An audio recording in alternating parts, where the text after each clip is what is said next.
আজকে তোমাদের সাথে পনিরের একটা রেসিপি শেয়ার করব। এই রেসিপিটা আমি আগেও লং ভিডিওতেও দিয়েছিলাম, শর্ট ভিডিওতে আজকে দিচ্ছি। শর্ট ভিডিও হলে মানুষের কাছে বেশি পৌঁছায়। এত ভালো একটা পনিরের রেসিপি, আমি এটা স্কিপ করতে চাই না, তাই শর্ট ভিডিওতে দিলাম। তোমরা দেখে রাখো, কোনোদিন একটু অন্য রকমের পনির বানাতে ইচ্ছে করলে অবশ্যই এই রেসিপিটা বানিয়ে দেখো। সম্পূর্ণ নিরামিষভাবে বানাবো, চলো দেখে নিই কীভাবে বানাচ্ছি।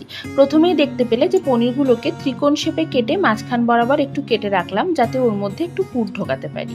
এখন পুরটা রেডি করে নিচ্ছি।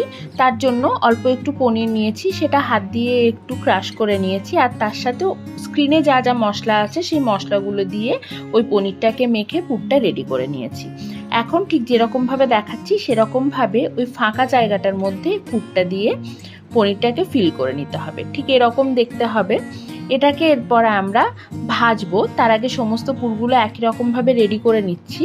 আর যে পুরটা এক্সট্রা থাকবে সেটা ফেলবো না, একটা মিক্সার গ্রাইন্ডার জারে কয়েকটা কাজু আর ওই এক্সট্রা থাকা পুরটা দিয়ে আর 2 টেবিল চামচের মতো টক দই দিয়ে একটা স্মুথ পেস্ট তৈরি করে নেব। এটা আমাদের পরে কাজে লাগবে। আর এদিকে দেখো, আমরা একটা গোলা তৈরি করেছি, স্ক্রিনে দেখতে পাচ্ছ কি কি দেওয়া আছে, সেটা দিয়ে গোলাটা তৈরি করেছি।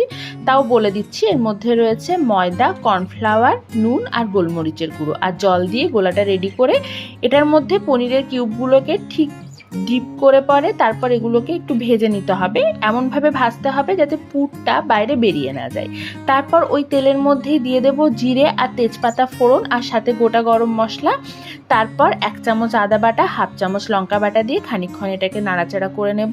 আর তারপর 2টো মিডিয়াম সাইজের টমেটো পেস্ট করে রেখেছিলাম, সেটা দিয়ে সামান্য নুন দিয়ে খুব ভালো করে কষিয়ে নেব। মোটামুটি মিনিট 2 থেকে 3 কষালে এটা থেকে সুন্দর তেল ছেড়ে আসবে। তখন এর মধ্যে বাকি মশলাগুলো অ্যাড করে দেব। মশলার মধ্যে রয়েছে হলুদ গুঁড়ো, ধনে গুঁড়ো, জিরে গুঁড়ো, একটু কাশ্মীরি লঙ্কার গুঁড়ো আর একটু গরম মশলার গুঁড়ো। ধনে গুঁড়ো, জিরে গুঁড়ো 1/2 টিস্পুন করে, হলুদ গুঁড়ো, কাশ্মীরি লঙ্কার গুঁড়ো 1 টিস্পুন করে, আর গরম মশলার গুঁড়ো মোটামুটি 1/4 টিস্পুন।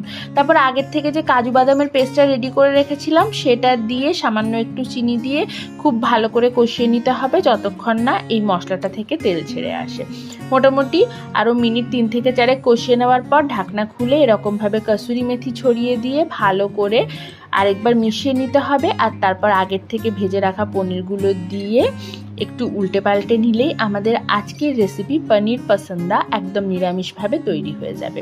যে কোনো নিরামিষের দিনে এই রেসিপিটা অবশ্যই একবার ট্রাই করে দেখো, ভীষণ ভালো হয় খেতে, একদম অন্য রকমের একটা রেসিপি।